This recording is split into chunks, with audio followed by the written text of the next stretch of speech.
Okay. Perfect. Hello, everyone. Sorry, Raul, should we start or? And what about Instagram? We will.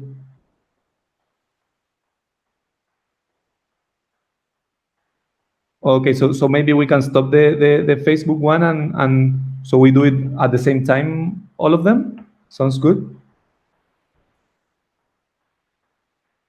Yeah, I think it's.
Hola a todos. Hello, everyone.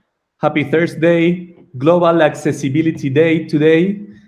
So it's an important day, and we're talking today with a great guy, Kirk Williams. And we are trying to do something very conversational, very informal, because he wanted to ask us, as will the world, some questions. Also, we want to know a lot about him. But first, we want to give thanks to our friends from Freeman TV, our friends from Mexico who have an organization that they do a bunch of festivals of outdoor documentaries and films.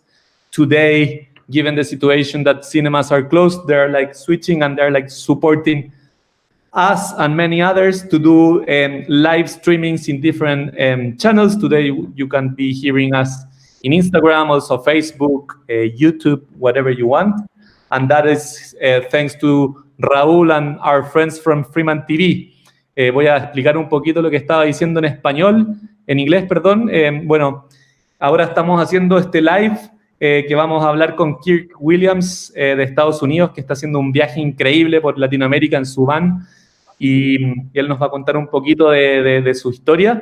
Pero antes queríamos agradecer a nuestros amigos de Freeman TV, una organización de amantes del outdoor y que hacen festivales de documentales de outdoor en México, en cines, y ya han hecho han mostrado muchos de nuestros documentales. Y en esta ocasión nos están ayudando en tiempos de cuarentena, de que todo es virtual, bueno, a hacer estos lives en multicanal. Estamos ahora en Instagram, pero también se está viendo en Facebook y en otras cuentas. Así que muchas gracias a nuestros amigos de Freeman. Vamos a partir conversando. We'll start cambiando en inglés, switching to English to talk with Kirk. Hello, Kirk. How's it going? Hey, Alvaro. Good to see you, man. Thanks for having me on here. Good to see you. Good to see you. Happy to talk to you again. I think the best thing that you can share a little bit who you are and why we are talking today. Totally. Yeah, we actually, so everybody knows, Alvaro and I spoke last week for like an hour and a half, and both of us about halfway through were like, oh crap, we should have put this up on live, because we're asking all these questions. We're two of the same people in different countries, going after the same goals. So we kind of took that as a way to come back around and do this now and try and share some of kind of our passion and what we're doing. But anyway, a little about me. I from Colorado, also a quadriplegic. I crashed on a mountain bike and broke my neck 10 years ago, but have a love for travel and adventure and photography. And fortunately, in the U.S., where I live in Colorado, there's a lot of opportunity to try different adaptive sports. So whether it's mountain biking or skiing or not scuba diving in Colorado, but you can go scuba diving with groups from Colorado. Colorado's landlocked, but I kind of fell in love with travel early on and was always trying to figure out how to get back out and see the world after being a quadriplegic. And, I guess long story short, I realized was the hardest part about travel is figuring out all the logistics behind it. Where are you going to stay? How are you going to get to and from the airport? How wide is the bathroom? How high is it the shower over a tub? Is the toilet in a place you can get to? All those sort of things that make it really daunting unless you're willing to just spend, big money and stay at a new hotel every time, And so I fell in love with kind of RV or van life, because I built a car with an apartment built into the car. And that took all of those questions out of the equation. And now I'm able to just kind of travel anywhere the wheels go. So it's a long-winded answer, but I went all around the U.S. and I realized, where's the furthest place I can drive from here? And I figured, other than one little boat ride, I could make it to Patagonia, to the southern tip of South America. And so I shipped the car rather than driving down. I shipped into San Antonio, right beside Santiago, Chile, and picked up my vehicle there, drove to Ushuaia, and was planning on driving all the way back to the U.S. or at least up to Colombia and figuring it out from there. And made it as far north as Buenos Aires before the coronavirus decided to have a little different plan. But a funny story is, early on in my trip in Santiago, I think it was, people started reaching out to me on Instagram who had heard about the travels and said, have you heard about Wheel the World? And, I hadn't heard about it yet, which is surprising. And as soon as I looked into it, I was like, oh my gosh, this is like awesome. This is exactly what I've been thinking the adaptive world needs, is more of this sort of travel and adventure. And then again, in Pucón, a guy stopped me on the middle of the street. He's like, my friend Alvaro. And it's, is it Malawad? How do you say it, Alvaro? Mawida in Pucón, right? Yeah, in Pucón, yeah. He stopped me and gave me a huge hug and was like, hey, man, and he told me about the trail and the hot springs to go to. And he's like, yeah, we went up the volcano and did all these things. He's like, you got to meet Alvaro. Maybe he's looking this on live, so we will say hello to our good friend Negro. That's how we call him. Nice. And he's a good guy. So yes, that was funny. That was the first time that we as Wheel the World knew about your trip. And we were like very amazed about your van and about the totally the journey that you were like getting into. Right. Yeah, it was funny because, we had swapped places when I reached out to you, and I was like, hey, I'd love to meet. Where are you right now? You're like, I'm in the US. I'm in LA right now and then you're in San Francisco. And it was like, oh, wait, you're at my house. I'm at your house. What are the chances kind of thing? We were in the opposite places. So I want to show like some of your pictures of your Instagram, right? Like here, I don't know if now my screen is shown and people can see. Yep. People can see your amazing Instagram account with your amazing pictures. But look, this is how Kirk is traveling Latin America in his amazing van. Yep. With his brother, right? This yep. So I have my brother with me. It's when we were planning this trip, it kind of goes like I really wanted to come down here, and I knew, I knew that. Somebody's saying I lost audio on my Instagram. Hang on one second. Okay. Should be. Anyway, the trip that actually was in Mexico. That wasn't down here. This picture was in Baja, Mexico, last year, and so kind of. Well, actually, before I talk about mine, will you explain, because I have a bunch of people following from my end, a little bit about Wheel the World and like why did you start Wheel the World? Okay, yes, fair enough. So my name is Alvaro. I am originally from Chile. I live and grew up in Santiago de Chile.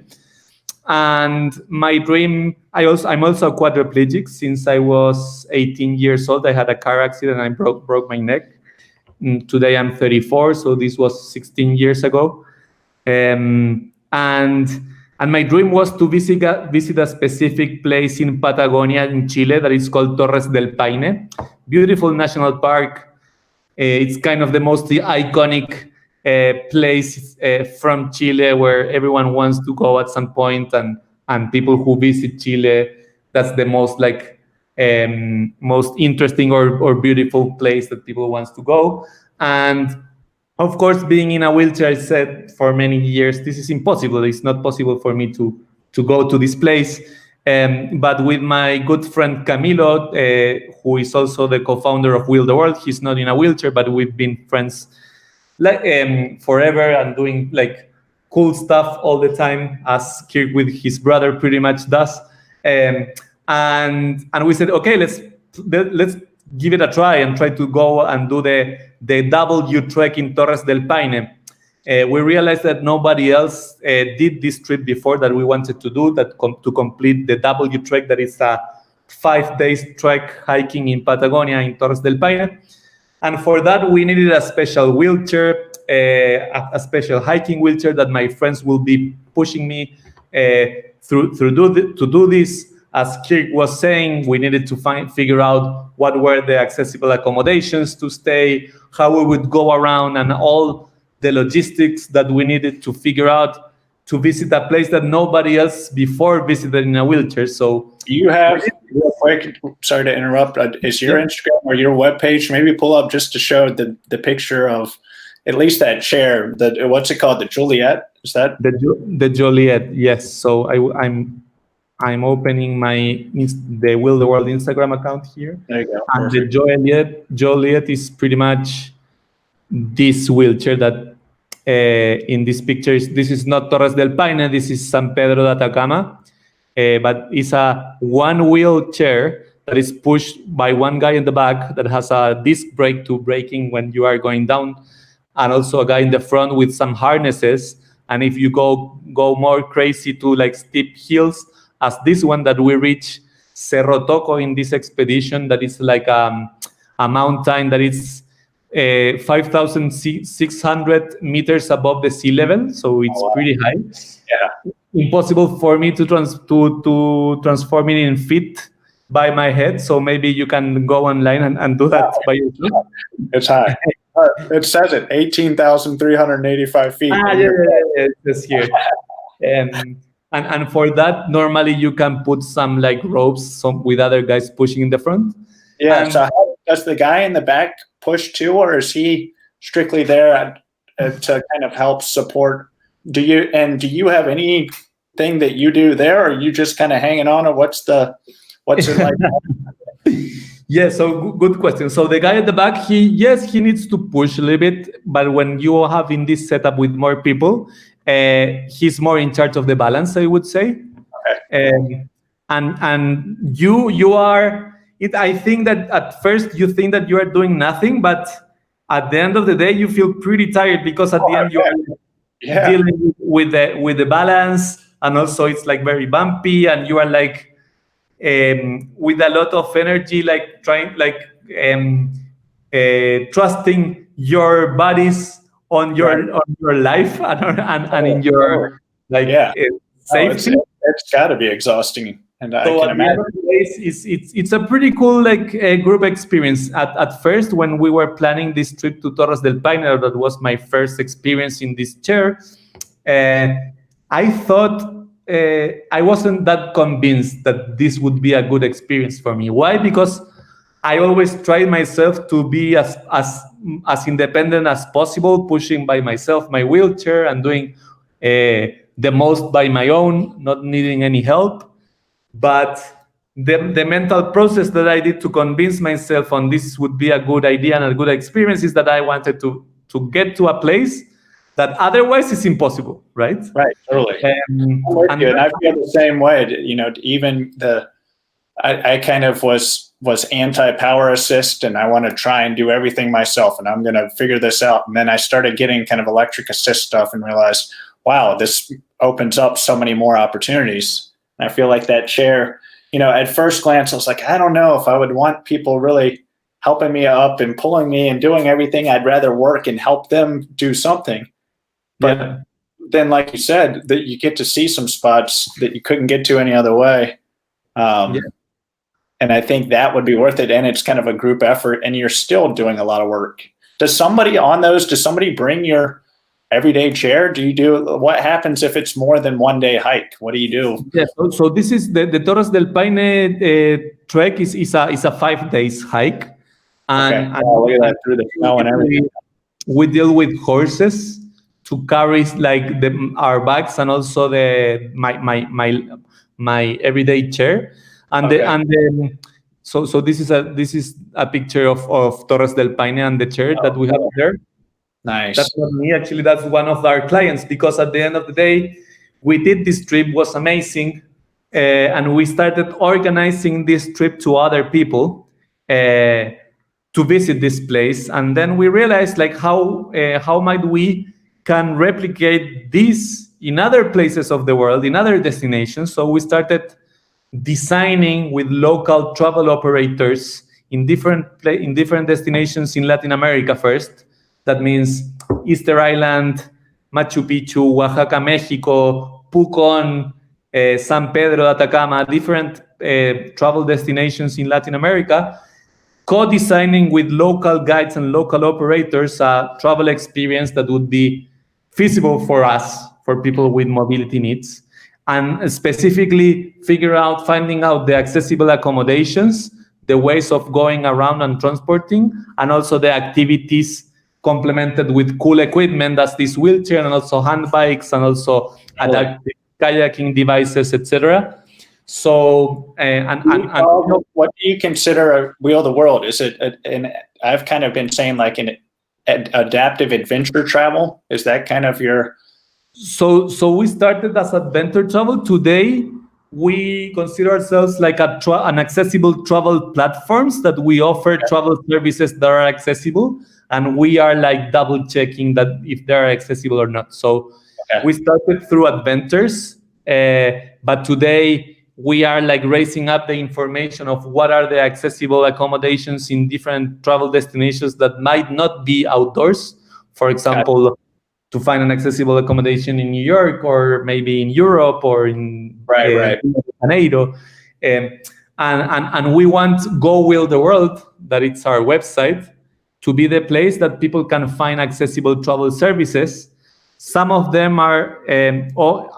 we have only raised the accessibility information, or we have like co-designed with local operators a whole travel experience as it is in Torres del Paine, in Machu Picchu, in the more adventure places, because it's kind of it's our nature to be that way, or our identity. If I understand you right, like you can kind of pick your own adventure, how much adventure you want out of the trip, and how little. If you're not willing to spend 5 days in the backcountry on a camping in remote islands, you can do a little more less intense trip, I guess.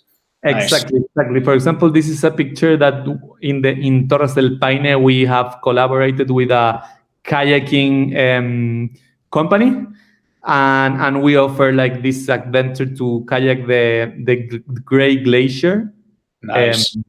Awesome. And it's one of my favorite because you are like in this place with not many people, right, admiring this huge guy that is the glacier. And you provide like transportation and stuff like that. So say, like I've got a friend, if you're listening, Topher, talking about you, I've got a friend in Boulder who loves to travel. And he was saying, I would love to go to tours and check out some of the areas where your photos are taken. He's like, how do I get around down in South America without shipping a car down there like you have? And that's the tricky part, because I don't know actually. Are there accessible, like, do you guys have an accessible option, like vehicle wise, or is it usually you kind of make do with like whatever you can rent and transfer into it? How does that work? Yeah, so in the big city here in Santiago, we do offer like accessible transportation if you want to rent or you want to use as a taxi, okay? And we do have in other destinations, for example, in Rio de Janeiro, or also in Viña del Mar, or and in other places we've been like working with transportation services to adapt transportation that they do have. Okay, for gotcha. Example, in a van, taking out two seats and putting it like a foldable ramp at the back, and with tie downs, so people can go around easier in this travel destination, but as we do have in for example in the surroundings of Torres del Paine, also Pucón, also San Pedro de Atacama, and also we try to like connect people with goodwill if they want out to help you out to transfer into a van, to a rented car or whatever. Yeah, we also try to connect people with other people that are willing to help. So that's pretty much how we try to solve the things on trying to allow the services that might work to people to go around in these destinations. Nice. Yes. So that's pretty much Wheel the World. And yes, like to all your community that is hearing you, like you are all guys more than invited to go on our website, sign up, check out the destinations that we offer, trips and experiences. I know that all of us are like in a quarantine situation, but I'm pretty sure that the world will come back to normal and we will be able to explore again.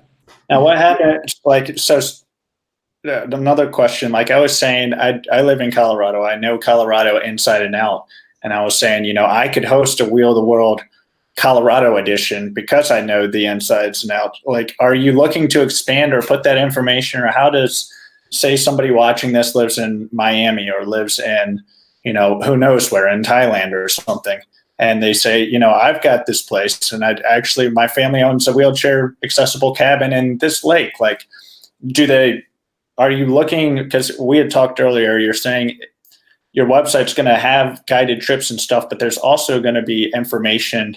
So say I want to travel somewhere, before I even start booking hotels, I go to Wheel the World and see, like, I want to go to Bangkok. Okay, let's see. Oh, look, this person actually has already been there and has this. How do people? Absolutely. So in our website, you can like reach out to us through the contact form. So people can, and we are receiving that kind of request all the time of people saying, oh, I have a beautiful like cabin in Bali, and I've been like helping people go around because I have an accessible van with a beach wheelchair to access the beaches in Bali. So we are like also allowed. Have somebody out there call me. Giving visibility to those facilities because it's hard to find them online. That's the one of the things that you mentioned in your first pitch, right? And something that we have identified is like there's not like a place to find what are the accessible services or whatever it is at a place that where you don't live or you don't know people, right? So that's something that we think that it's very valuable, and we want to build kind of a community of people that help us out to raise up this information and all this. So that's an important point that you were bringing on. Yeah, I think that's what made me so excited is I came down here and I was lucky because I found scholarships and grants and stuff in order to afford to get my vehicle and me down here and to build the vehicle in the first place. But, it was because I didn't think there was any possible way for me to see this part of the world if it wasn't for my own vehicle. And that's kind of what was this epiphany when I saw that Wheel the World is down here doing these tours and starting out and getting this. It's changing that because it's tricky. A lot of logistics go into sending a car down, a lot less go into calling somebody who's already been there and figuring out what you need to do to see it, the adventure that way. Yeah. So you were telling us, Kirk, that you live you are from Colorado, right? Yep, I'm from Colorado. I went to college there, was a big outdoorsman into biking, skiing, and that sort of stuff. And still am, actually still get out and do a lot of that stuff. And, I've always kind of like to push myself. I think I was listening to a podcast yesterday, actually, that said this. I think if you're not moving forward, if you're not constantly challenging yourself, you're moving backward. There's no like sitting still. And so I like to try and continually push and do new things. I like to challenge myself. And this trip, whether it started it started long before my injury, but early on it's regaining independence and learning how to drive again and how to shower and get dressed and do things like that on your own. And then, I was always a very physical person, but being similar to you, I'm a C6 quadriplegic. So I have some tricep, but no hands. I feel like the days of us pushing ourselves physically, like I know people who rode cross country or rode from the US to Patagonia on a hand cycle. And I'm like, you're crazy. I have no interest in doing something like that. There's enough work for us with our physical ability, just getting in and out of bed, like much less. I don't need to try and, go too gung ho. So I like to be in shape. I like to push myself, but how do I find that sense of adventure while still not overdoing it, not wearing myself out, and more importantly, not getting myself into a serious danger? And what I found was these vehicles, the van does all of that. I designed this. Yeah, stay there for a second and I'll kind of describe. I designed this van. This is, let me start. The very first van I had after I broke my neck, we bought a used van, just to kind of get me going again. And I immediately took all the seats out of the back and built a bed, just a piece of foam on top of a plywood with some lumber underneath to hold it. And with that, there was kind of a light bulb moment because I was able to go with my friends camping and they would push me down to the fire with them. And I would hang out and make sure my knees don't catch on fire, which I'm sure you're familiar with. When you can't feel the temperature in your legs and you're sitting too close to a campfire, it can be problematic. And then, at night they'd climb in their tent, but they'd push me back up to the van. I would get in, they would help me if I needed to get into the bed in my van. And it gave me freedom. It gave me this like sense of independence and being able to kind of get back out into nature. And over the years since then, I've started doing more and more trips in the van. I started a drone photography business and a film business. And so I was traveling a lot with that. I was doing a lot of really, anybody that does film and photography knows sunrise and sunset are the two best times to shoot.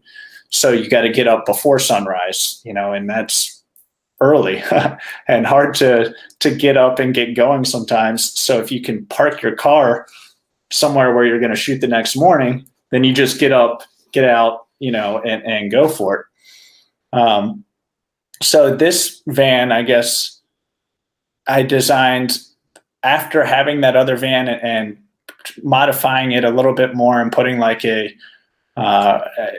cabinet and some stuff. And I actually drove to Alaska and all around the US. I had the idea of what I liked layout wise to build something that worked for me. And at the end of the day, my van, the way I designed it, and you can see in that picture of me kind of working right there, everything from pull-out tables to how I cook to rolling under the sink to where the buttons are, the refrigerator is right above my head there. And I did that purposefully because my old van, the fridge was down low, and without grip, to be able to try and lift something full of water on our laps, as you know, Alvaro, it's really hard to get it from the ground up to you. You can't really do it.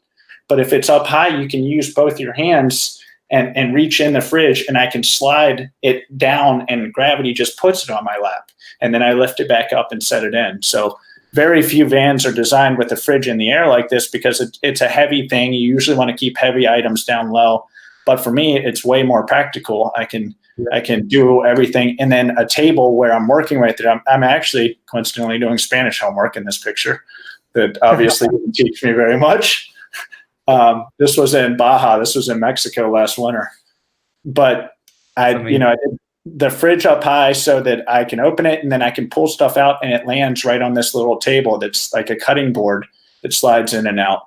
And the van is I'm so proud and worked so hard in designing it that it's easier for me to sleep in my car than it is 99.9% of the hotel rooms. Even the wheelchair accessible hotels still have things, light switches, or I can't reach the plug in the wall to charge something, or I can't tell you how many times I rent a hotel, but I can't turn the light off, the bedside light, so I end up plugging it out of the wall because I can't turn that little knob to turn it off if I'm by myself in a hotel. And I'm going around a hotel room. I spend a bunch of money to have using the light on my phone so that I can see where I'm going around the room. And because you decided 100% for you, right? That makes right. total sense. And how long did it take you to build it? It took me with the idea. Honestly, it took me a year to really design and figure out, and then luckily in the US and Colorado in particular, there's some state funded programs that helped pay for it because that's obviously the biggest obstacle for a lot of people. But the thing with designing it was I set up kind of a fake van layout in my house before I even built it so that I could make sure I know how strong my transfers are, and they're pretty strong for my level, but they aren't strong in a generic sense of, I can't hop out off the ground into my chair easily or anything like that. So making sure that I can turn my wheelchair at a good enough angle to get in and out of the bed. How tall can the bed be for me to comfortably be able to get in and out? How wide do I need here? How high up does the bottom of the sink need to be for my knees to go underneath of it? Where are the places where light switches and stuff will go that are most practical? And it's funny too, because most people see it and are like, oh, this is pretty. This is a nice van. It looks really, really good. But other quads and pairs, especially quads, see it. And they immediately are like, oh, you put a lot of thought into this. You start seeing, because, we can do a lot of things on our own if everything is set up the right way. If it's not, we're screwed. If the TV remote is up 4 steps, we're not changing the channel. But if the TV remote is somewhere you can get to, you can do it. Yeah, and that's something that people who are not familiar with disabilities are not aware, right? Right. Many times people think that something is accessible or is not accessible. Mhm. But accessibility is different for different people, and the level of detail is so much that many times something of, for example, a hotel room can be accessible, but other things not, right? I Right. want to ask you about this, like how is the lifting method, which is pretty Yeah, cool. it's pretty wild. You can explain a little. The picture Yeah, is amazing. totally. That lift is called a super arm lift, and it's from a company called Handicaps Inc. I get more questions. That's the number one question I get online is people are, what lift is that? How does it work?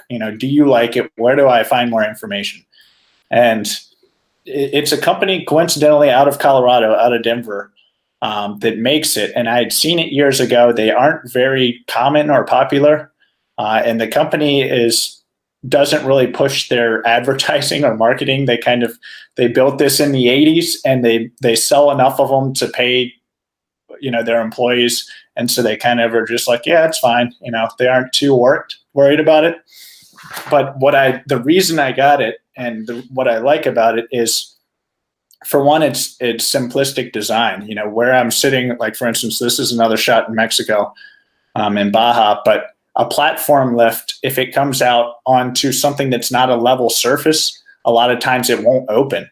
I don't know if you've run into that before, but it can be a pain, especially if you're the one driving and you had to transfer out of your driver's seat to get in the chair to try and go out, and then there's like one rock you didn't see or one whatever, and so you can't get out. Plus, you need all that space. You said you have a minivan? Is yours a ramp van that comes out? Yep, and many times I have screwed up in terms of like opening the van where I shouldn't. Yeah, and I had then to ask somebody to help me fix it up because I open it in a place that I shouldn't. And it doesn't get stuck out. Yeah. Yeah. And that's the thing. I mean, I've only had full-size vans, but I still have had the platform lifts that all have problems one way or the other.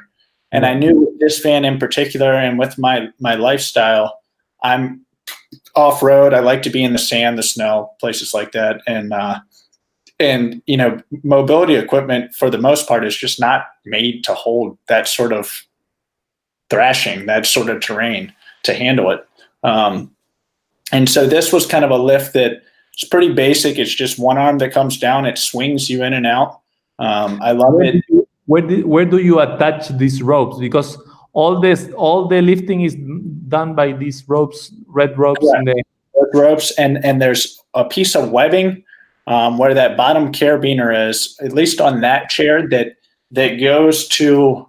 So you have a strap that goes from the front of your cushion, essentially around the rail, and then to your backrest. And in the middle of it is a D-ring, a little like metal ring. And so you clip into that D-ring, and when you're not pushing around, the strap just kind of sits on your lap or sits on the side guard of your chair. What I did in my latest, I got a chair built recently on, let me see, go up from there. Keep going. This is all. Who's that guy? Let me show this one. This one is amazing. Pretty good, pretty cool view from your house. Yeah, not bad. It was also something. I was kind of torn on. Let me see. Keep going up a little bit higher. Keep going. Or that chair. I don't know if any of them will show it in this actually. But anyway, I switched to a different wheelchair, and we actually built. Maybe this one? Yep. Nope. Go to your right with the one with me cheersing with the beers even. Sorry? In this one? Yep, that one's fine. Well, actually, no. Anyway, I built a chair because those straps, the way around it was I actually built side guards that are titanium, are like metal reinforced side guards that are welded to the frame. Okay. And then I clip into my side guard itself. So now rather than those straps, I just clip there's a hole through my side guard, and I snap into it. And I know you have an engineering background. Is that right? Or something? Yeah. So that was kind of, and that's what I found with the van and with living as a quadriplegic in general is like, there's a lot of things out there that are 80% of the way there for us that are good, but not really ideal. Or sometimes even less than that. And it's good to have that creative mindset of like, what do I need to do to make this work for me a little bit better? And I did that basically with my whole van, and everything I do improves my quality of life each time I use it. So, yeah. And let me ask you something. Yeah. So you had that creative mindset since your very first day of your accident, or it took you a while? I was very fortunate because I kind of hit the ground running right after my accident. I didn't take very long. I was playing wheelchair rugby like 3 or 4 months after breaking my neck. Basically, as soon as the doctor gave me the thumbs up, and that taught me that like, okay, you aren't that fragile. You can still handle, you can still do some things. You are fragile, but from playing rugby, it's an aggressive little sport. Yeah. But I also hung out with people in Colorado. Do you have a community down here in Chile? Do you have other quadriplegics or pairs, or is there any sort of adaptive sports other than? There's a few, like I would say like 5 between 3 and 5 quad rugby teams here in Chile. In Argentina, way more advanced, also in Brazil and in Colombia. But yes, rugby is kind of a popular sport for quadriplegics, of course.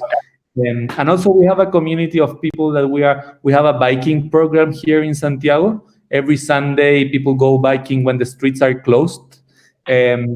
So many people that goes biking also plays rugby and other sports. So there's we have a community.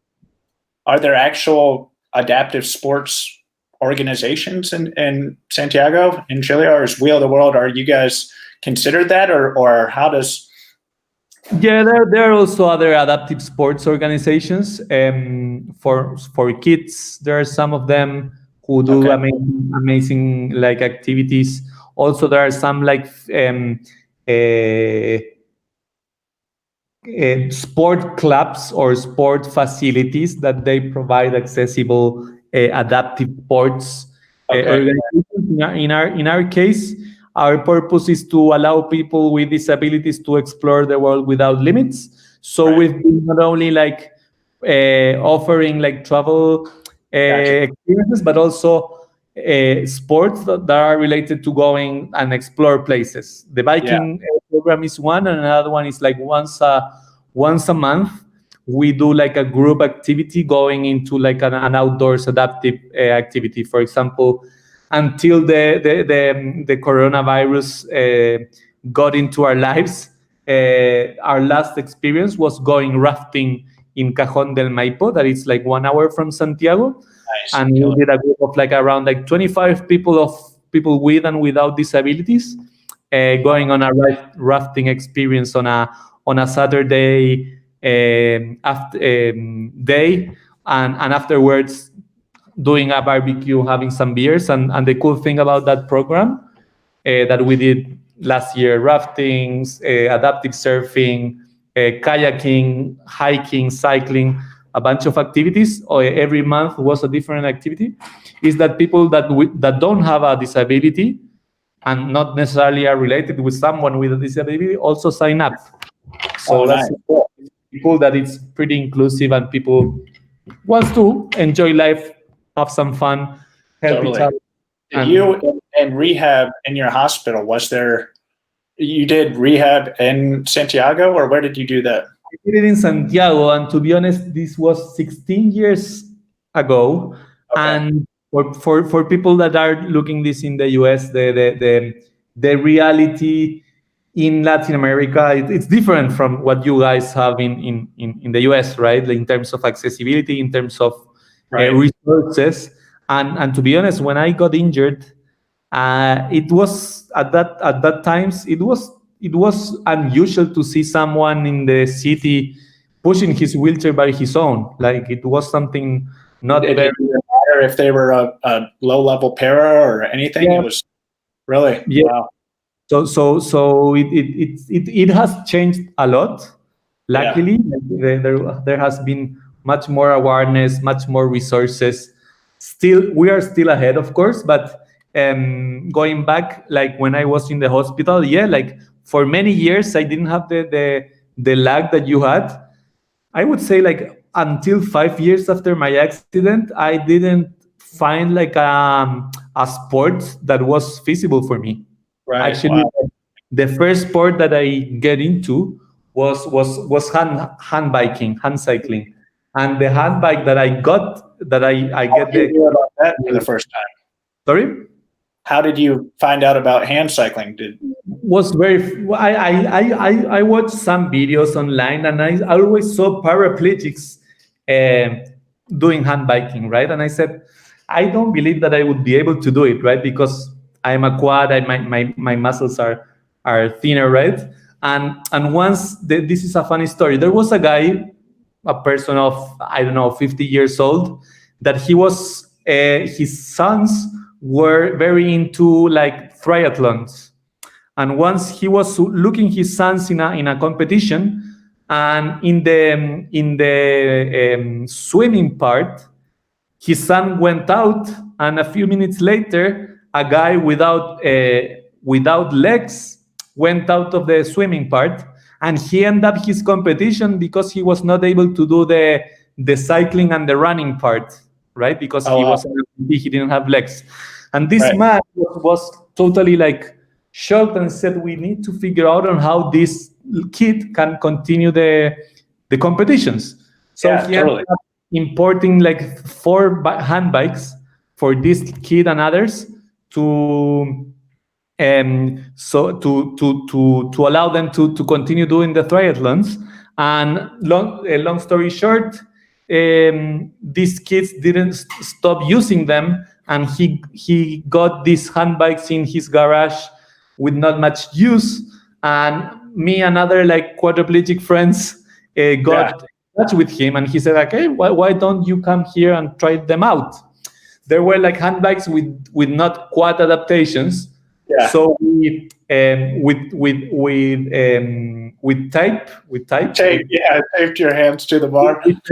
Our hands to the handles, and this was the very first time that it was like doing a sport, feeling like it was amazing. Actually, that moment of saying, "Oh, I actually can do this," right? Very cool. And the bad part was that I the first time that I used it, I got like too excited, so I crank a lot with my hands stuck to the handles, but I couldn't brake. Oh no! So I didn't calculate enough, and I was getting close to the cross of the street, and I saw my life in risk because a car has to like stop to allow me to pass. Luckily, he saw me. Oh, geez. Since that day, I do a lot of hand biking, and that's my sport.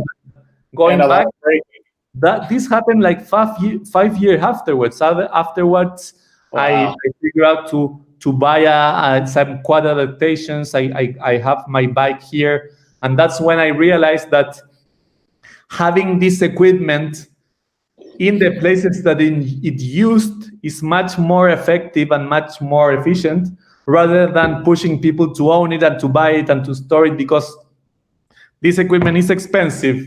It's hard to storage. Right. It's hard to store. So with Wheel the World, we have equipment like wheelchairs, hiking wheelchairs, hand bikes, all over the place, in Chile, in Peru, in also in Brazil, in Costa Rica, also in places in the US. We have some hand bikes and hiking chairs in Hawaii, in Maui. Nice. Because it's much better, that it's much more use. We give it more use if we share it and we allow people to have it where it is cool to use it, rather than people like host it, right? So absolutely.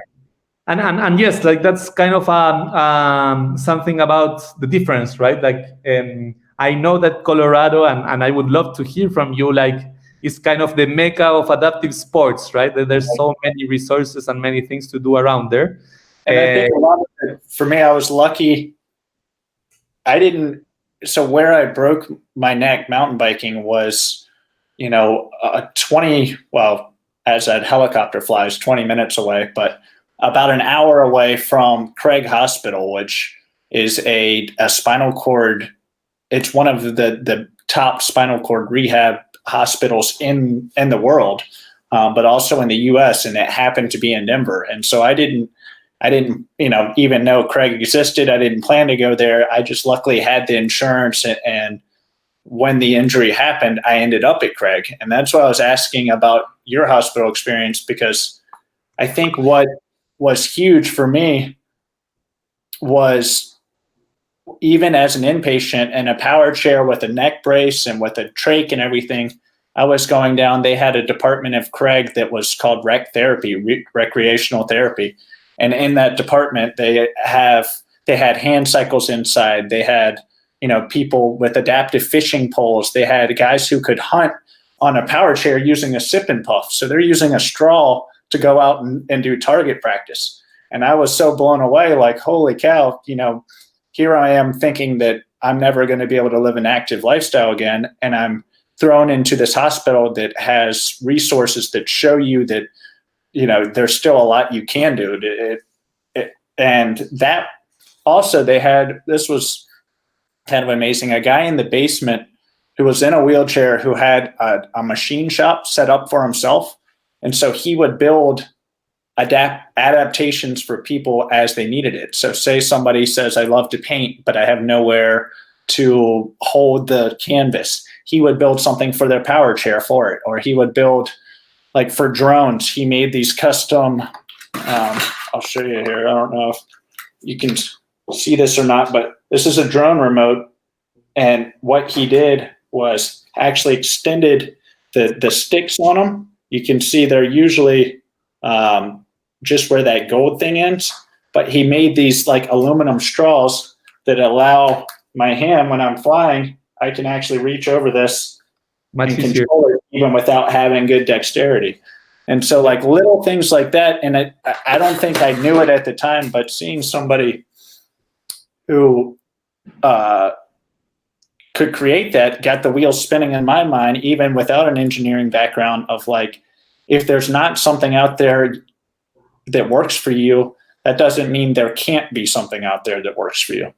And yep. So I just got on my mind. We are trying to push like an initiative in Wheel the World of showing cool videos of people like in wheelchairs figuring out cool creative solutions and provide it to others. So we definitely will ask you to you showing your drone device, because that can be used for many other things, right? For any other thing, right? And like, all the ones that we use the most, like Active Hands, or I'm friends with Pat, the guy who built the Freewheel, which you use a lot on the front of your chair, I'm sure. He's a friend of mine who was an engineer who said these front wheels sink into the dirt too much. We need a way to build it, and designed the Freewheel. And that's such a game changer. I mean, I use that thing all the time, and without it, it would be so much more challenging. Yep. There's all these, and what's cool now is the adaptive world is catching up with not just adaptive sports, but quadriplegics in particular. And with the new battery technology and stuff, there's starting to be devices out there that are making it, I think, so much more feasible for us to get out and explore. And I'm excited to kind of see the innovation there. I know there's some big grants going out and stuff, and the electric hand bikes and the assisted, like the smart drive, and all these different things that are making it so we can get out and do more. It's pretty good. It's amazing, and I think there's also a mindset of people that not even have a disability that wants to build cool stuff for us, right? So that's really cool. I wanna ask you a little bit now about your trip, but how has been? But before, let me tell you that I thought that Wheel the World had the most coolest pictures of adaptive activities, but I think that this one is my favorite one that I have seen ever. Let me Thank you. tell you that because it's so cool. Like Thank you. in the middle of a river. I kind of felt bad. There's a little backstory to that. It was two parts. One, we camped after doing this river crossing that a bunch of cars went across, but I kind of had this idea of I want to get a picture of this, even though I'm not, I mean, between me and you, I'm not actually fishing there. No, you can't do that. You can't say that. It was for the picture. This one was posed, as you can imagine.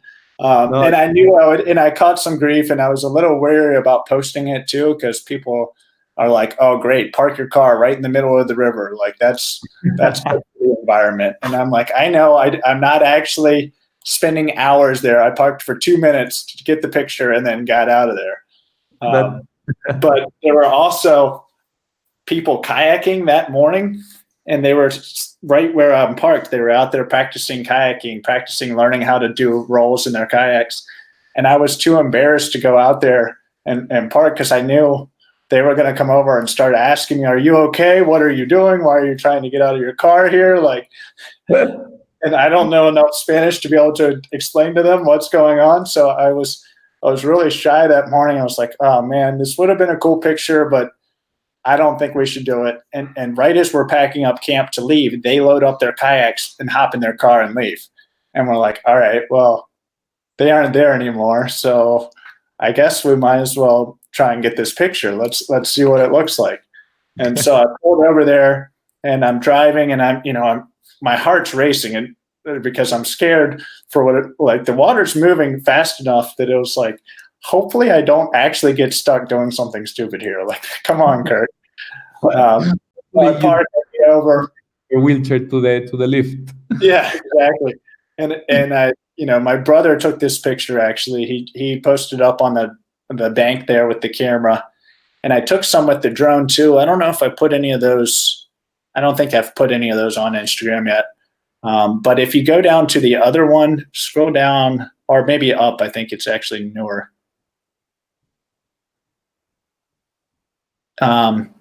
There's one with me with it in my mouth. Keep going up. So he took the pic. Yeah, that one right there on the left. So this one, same angle, or he's at the same angle, but I wanted to fly the drone. You can kind of see the two sticks of the drone in my stomach there. And so I'm now flying the drone. I can't hold the fishing pole because I don't have grip, but I don't want the pole to somehow hit a joystick on the drone and send it going somewhere. So I'm hovering over the water, scared that if I move my cell phone that's sitting on my lap, my drone controller, the drone's in the air, there's a lot of things that could potentially go terribly wrong. And I'm trying to just get this one shot. And it's funny that he got this because, I eventually got the pole back in my hand and hit the button to take the picture from the drone. But it was all juggling, figuring it all out.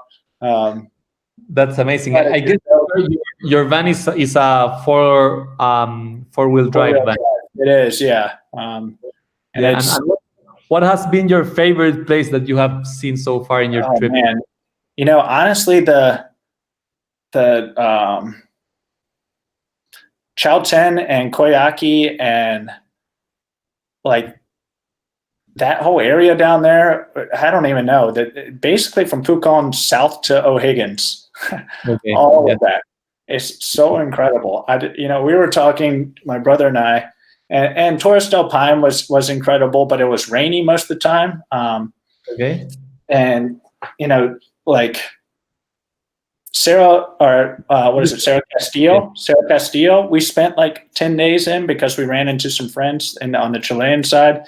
That was a really cool spot. All of that area, we were saying, I don't know what's going to happen with the coronavirus, whether or not we're going to be able to go. We're a little worried about going north into like Peru. Definitely not into Brazil, but I don't know. The post yesterday was kind of some safety concerns, and I talked to you and Raul briefly about this before we started, but it's like with all the stress in the air, are people getting desperate? Is there a safety concern of potentially them seeing us as more of a target than before because of the lack of resources and money that because of what the coronavirus has brought, or just an unsure seeing somebody with foreign plates and not wanting them to risk spreading a disease, even though we aren't infected. They don't even want to chance it. And so with that kind of mindset, we're like, well, what if, if Argentina opens back up, or Chile, are there more places we can explore around here? And of course there are. There's the whole of northern Argentina, but there's talk of it might be September or October before borders open. And I'm like, well, October is like getting back into Patagonia season again. And I was like, I could almost just go back down and do this whole trip all over again because I loved it so much. And now I know Fundador, you said you have rafting outfitter there. I was like, I would spend 2 weeks in Fundador hanging out, going rafting every day. Like, that would be incredible. I would go to Torres and go kayaking. I didn't know you had that down there.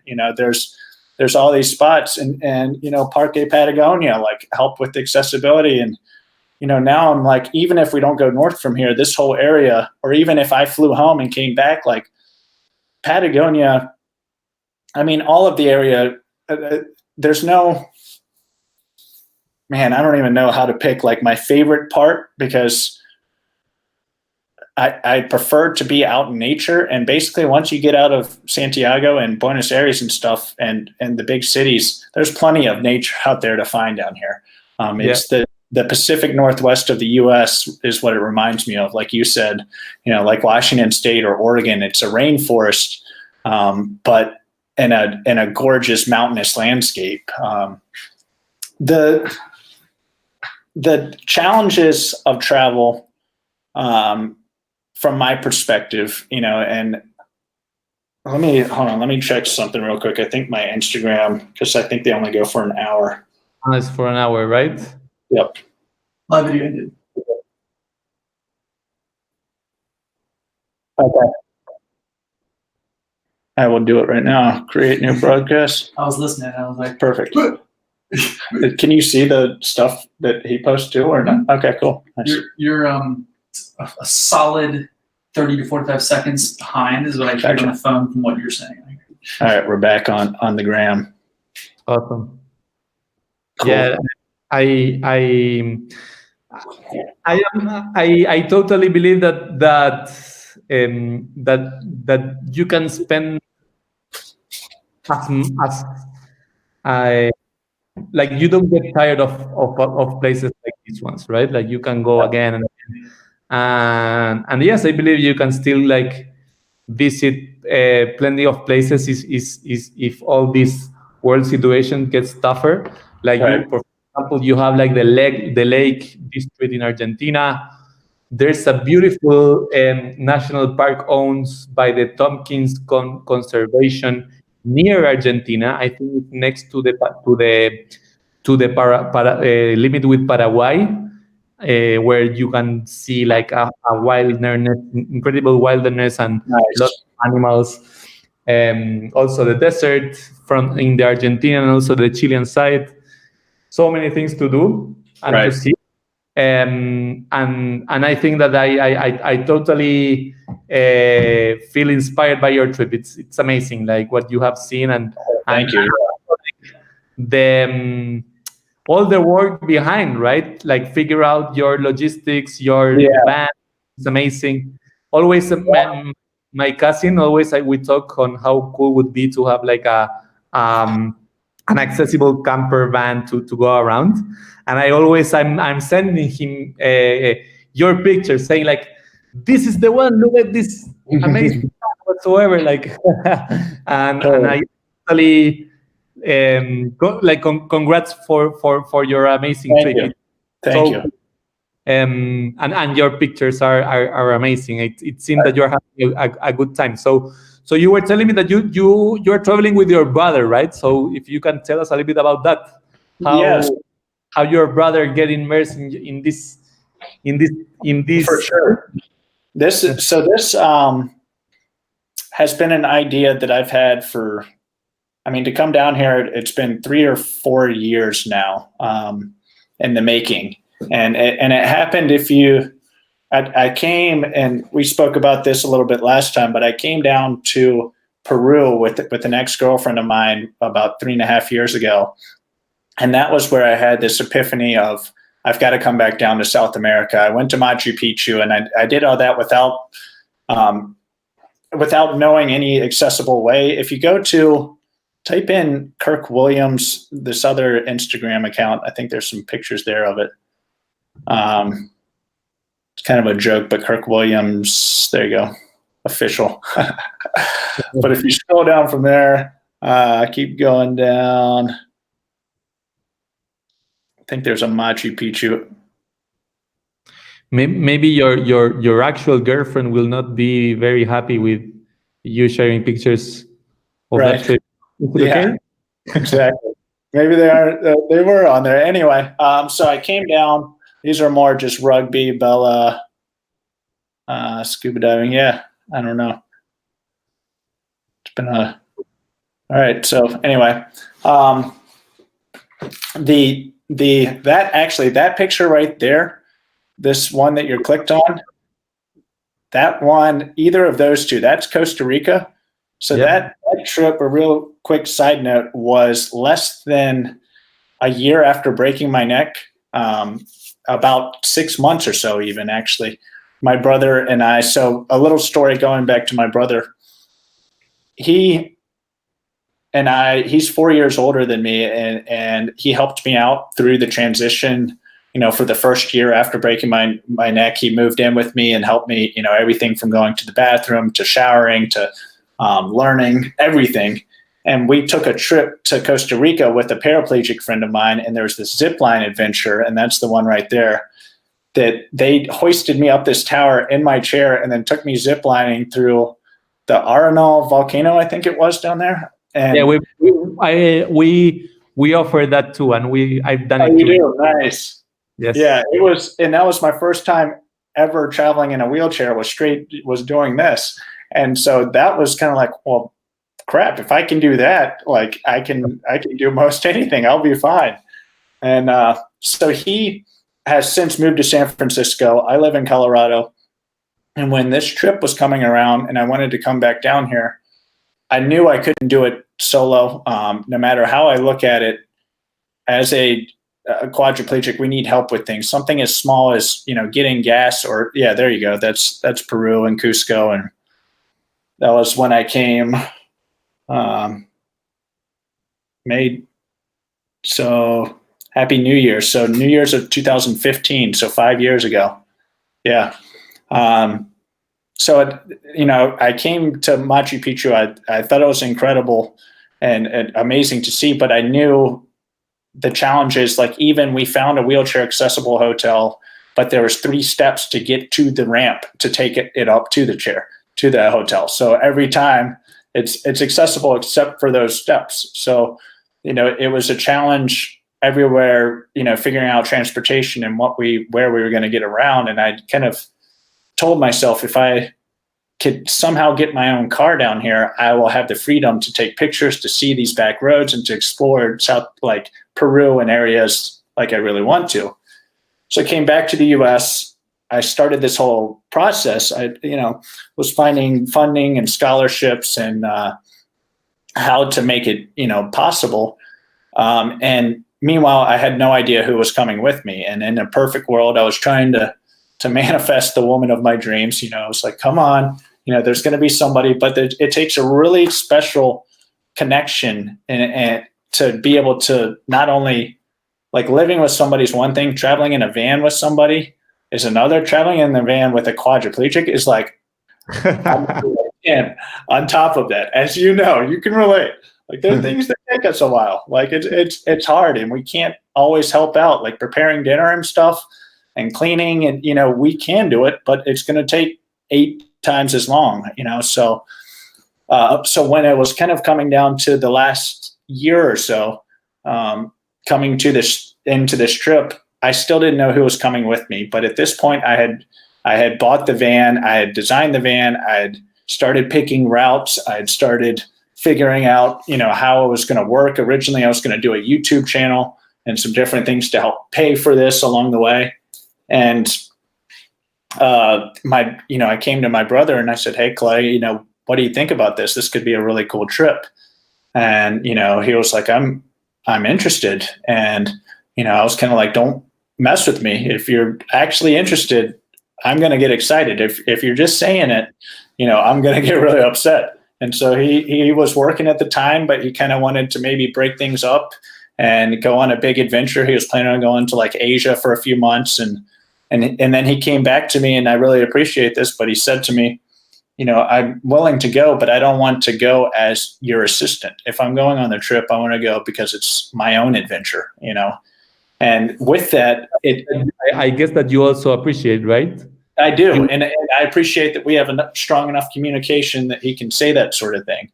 And, when we went to, for instance, that Costa Rica trip, I needed help with everything. I couldn't shower. I couldn't, do anything on my own. And over the years, it's been, 10 years since then, I've built the van and I've traveled. Like in Mexico, I spent a month by myself traveling around Baja completely by myself. So I know I can do a lot of things on my own now.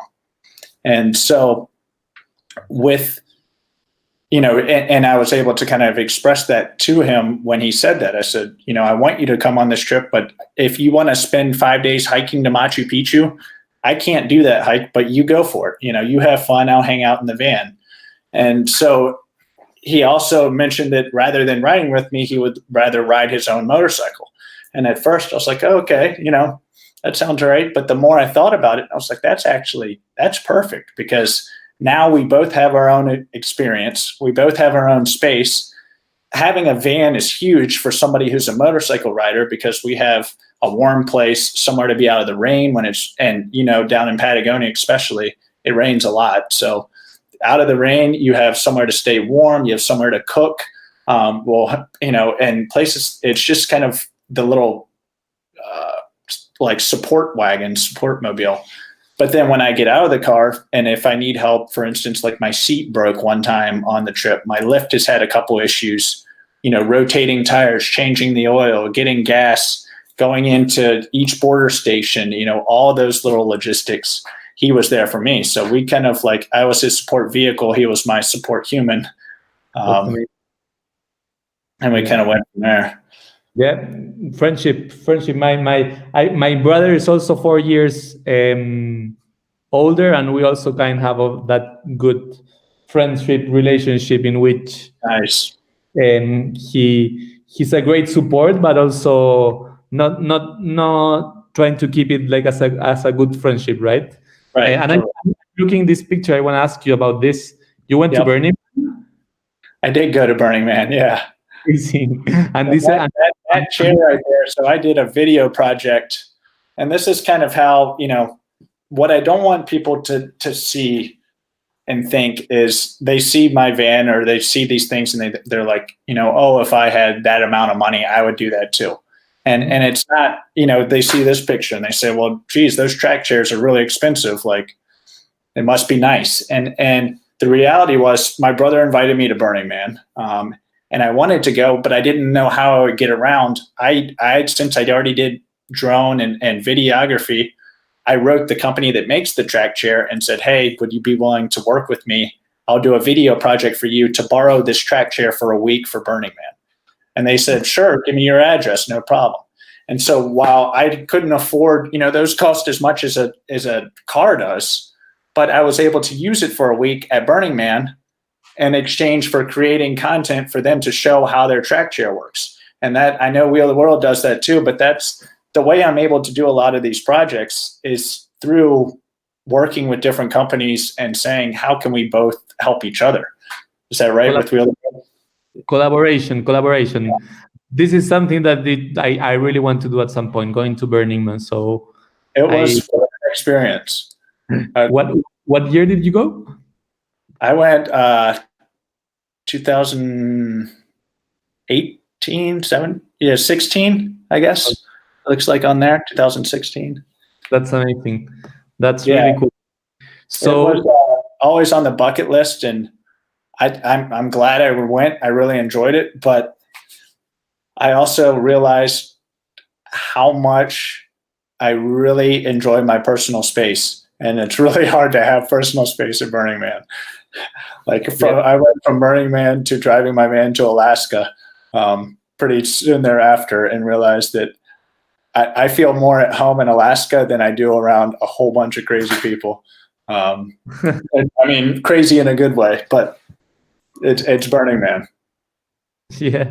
So and what about this? You were telling me the last time, Kirk, that you love also cycling and Yep. and you are Cycling is something, and that's the biggest thing I'm missing in my adventures right now. And that's where I'm definitely, if travel continues, I'm definitely going to be using your resources and some of the bikes and stuff you have, even in the Atacama and stuff. It would be awesome to go bike together. But I do love to be active physically, and in the van, it's really hard to have that. I'm driving, I'm pushing around a little bit, but I can't bring equipment, adaptive equipment with me while I travel. It's just too big.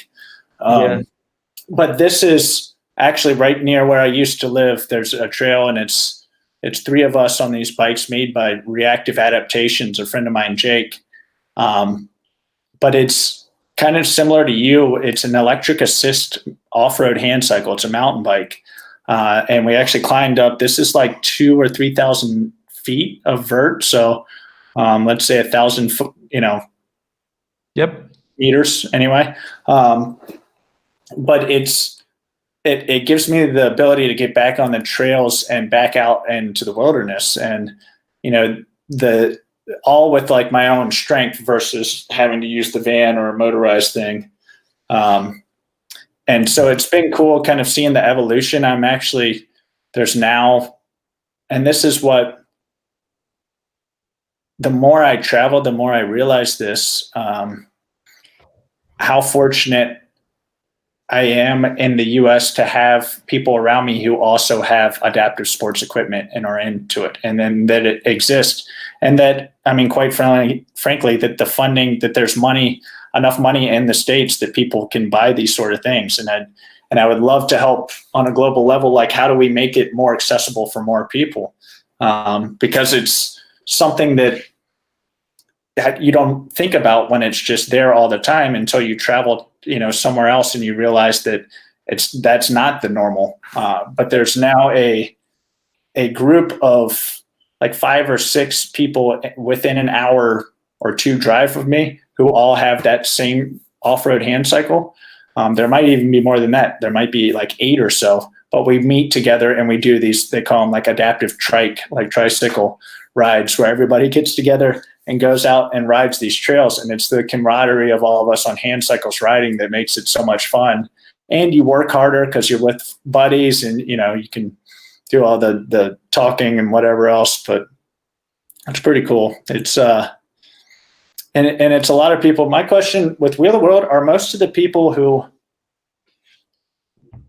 are there repeat customers usually, or how do people find out about you? Where do most people come from that end up going on those trips? Yes, so most of the people find us online, and they go into our website, and most of the people are, or I would say like 40% from the US, 40% from Chile. Oh, really? Okay, nice. Yeah, 20% from different places. Because of course in Chile we have plenty of like local programs, and people from the US are traveling a lot to Costa Rica, Machu Picchu, Patagonia with us. Right. And people find us online, luckily. So that's kind of the way that people have been involved with us, and we try to be like a global community. Like all our communication is in English and Spanish. We do a bunch of like this kind of conversations. Some of them are in Spanish, some of them are in English, trying to be as inclusive as we can, with the mindset that later we can do it and also in other languages and reach other people too. And yes, like Kirk, it's been an amazing talk. I think we have just a few minutes left. So I wanted to ask you, what's next? Oh, that's a good question, my friend. I know that all of us have uncertainties, nowadays, right? Yeah. And we pretty much don't know what is going to happen in our plans and everything. But pretty much, what's next for you and what you envision in your trip and in your life. Yeah, in my trip, realistically, what's next and what I'm dreaming for what's next, I'm not sure. Hopefully, as things start to kind of loosen up, we'll be able to at least travel some more down here before heading back, to the States. A big thing I'm trying to do now with Impact Overland. So part of this trip was also, the kind of, you hit the nail on the head earlier. I'm lucky to have the van and have set it up, but I think a lot of people don't always think about this as a potential way to travel. And then there's also, I'm partnering with right here, the Walkabout Foundation, to help bring wheelchairs to people who can't even afford, to have mobility, to have a wheelchair. And both of us are fortunate, to be in a country where you can get medical supplies, but they do a lot in Africa and some of the other continents where, people who have a spinal cord injury are just kind of thrown in the back room of the house and don't really have an option to even go outside or be mobile anymore. And I think the least I can try and do while traveling is educate people, especially in the States, in such a first world country that people feel entitled and are upset, like, oh, you're parked in my spot, or this isn't this way. And I'm like, you can complain about this from being in a wheelchair until you realize there's a lot of people in the world who don't even have a wheelchair who need one. And so my goal is, how do I raise enough money to make a significant impact there? And for about $300, this organization will deliver a wheelchair anywhere in the world. And it's a chair they teach people how to work on them too and service them, so they maintain them, they keep going. And my goal is to raise 15 grand here to try and send a container full of wheelchairs somewhere in South America. And I can choose where they have the infrastructure in place to make sure it gets in the right hands and helps out. But that's part of the trip, is helping them. The other part is so people that are listening, right? If people want to donate here, I don't know if it seems the link, like walkaboutfoundation.org/campaigns/Impact Overland. Right. So you can go, and also you can go through Kirk's Instagram, and there's the link, so you can donate because all this money will be given to buy wheelchairs and deliver them to places that are in need of this equipment, that thanks to them we can live life, right? Right, exactly. I appreciate it. That's exactly right. And go actually to the second picture over. There's a picture of me with a lady in Peru. A real quick story. Okay. Yeah, that one. It's just one of that one right there. Yeah, just go the arrow over to the right. Yeah, keep going, right there. So this was in Peru, my first trip, and this is kind of is a cool story. When I was flying down there, I was on a shuttle bus at the airport, and this guy said, where are you guys headed? It was around the holidays, and I said, I'm going down to Peru. And he was like, oh, that's awesome. And then he, out of nowhere, reached in his wallet and pulled out, $20 and handed it to me. And he goes, will you give this to somebody down there who needs it? He goes, and wish them happy holidays for me. And I was like, oh, thank you. I will. And I didn't know who, it was just kind of an act of kindness that came out of nowhere. And I didn't know who, to try and help out, or who to give anything to. And, went down there and kind of was waiting. And I saw a couple, different people. And it's kind of weird too, but money is a weird thing. I don't like to, because it can set a bad example too of people passing. I learned in Africa, if they're passing, if people assume you have money and you give them money, it's not a good thing either. But regardless, I had this experience with this older woman who I went over and talked to for a while. And before I left her, I had this kind of epiphany, and she was living in this kind of house with the tarp behind the hut. And I just said, here, somebody wanted me to give this to you. And she started crying, and I gave her the $20. And I was like, this is just from somebody else who said somebody who's in need. And it felt so powerful to be able to, even though it's just a very small token that somebody else started, I knew as I continue to travel, I want to somehow give back, and I want to help people. And even more, I think powerful is a tangible item, not so much money, but I can bring now a wheelchair. I can bring something, mobility. What's more powerful than being able to move on your own, power or with help? And I don't think there is much out there. And something so many, 99% of us take for granted.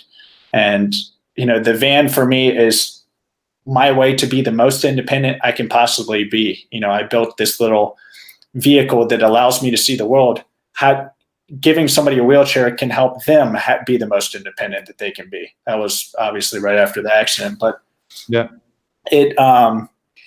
and so, the story behind Impact Overland is I want to travel the world and take pictures, and change perceptions with people I meet, but also make a positive impact while doing it. I want to do something that gives back to the communities I go through, as well as for those who, like you and like some other people who are looking to build a van. I want to help teach them what process I went through in designing this. What vehicle do you think you could, modify? How do you want to modify it? What did you use to be able to go to the bathroom, for instance, or shower, or this wheelchair lift? What companies did you work with? Where did you go? Where did you stay? Like, these are questions that keep people from a lot of times getting into this lifestyle. And I'd like to help change that and supply information so more people are getting out and traveling. So the goal, going back to your first question of what am I planning on doing? If travel doesn't continue, down here, then the next step would be I'm doing kind of some stuff around the U.S., talking with people and teaching others about modifying vans. But I'm also starting to reach out to RV and van rental agencies and trying to see if they would be willing to work with me to design, one or two accessible vans that people can rent, because there's a new, unfortunately with the coronavirus, international travel is taking a big hit, but the RV rentals, especially in the States, are skyrocketing because people now can't fly somewhere safely. So they're saying, let's drive around this country and see these parts. And so how can we make a more inclusive, like Wicked van rentals that they have down in Patagonia, where people rent those ridiculous colored vans? Why don't they have a couple vans set aside in each big city that is a wheelchair accessible van, camper van, that now you and your buddies can rent a couple vans and go down there and see Patagonia in a van without having to deal with the whole shipping side. So I think moving forward, that would be a really cool goal, would be to make more accessible van rental RV type situations out there. Amazing. I love that idea, and I would be, but I would love to be one of your students on how to build something like that. Because I totally agree with you that at the end of the day, today is Global Accessibility Day, and many times we need to find and build our accessibility, right? Rather to wait others to build it. And this is the most powerful example of, okay, I will build my own home in my own van, so I have no issues with accessibility. So, and you don't have to drive to the other side of the world to enjoy it. You can go 20 minutes away, or even just staying with your friends or going out at night. And not that this has ever happened, but what if you maybe drink too much and now you have a bed that you can sleep in the back of your car, and then you drive home the next day, What I hear from you is like some person who have planned this kind of trip of 1 year or 6 months, and it stopped because any circumstances. I would assume that someone is very frustrated, but I don't hear that from you, and that means that, I don't know, many times when people are in the situations that we've been living, that we have had to accommodate to like unthought circumstances, you deal easily with this kind of situations that you thought that now that you would be in Rio de Janeiro having fun, and now you can't. But and you are finding other meanings to your trip. So that's something that I really like and admire also. I appreciate it. I think we both learned that lesson early on, that things can change very drastically. And after you go through something like breaking your neck, having a trip not go the way you planned it really isn't the end of the world. The life goes on, and you'll keep moving, and maybe you'll come back, and hopefully maybe I'll still be able to drive back up, all the way up the coast to Colombia like we were originally planning. But if not, I'm happy to be where I am and what I'm doing. But yes, Kirk, it has been amazing to talk with you. Like, I appreciate it, man. It was a super great talk.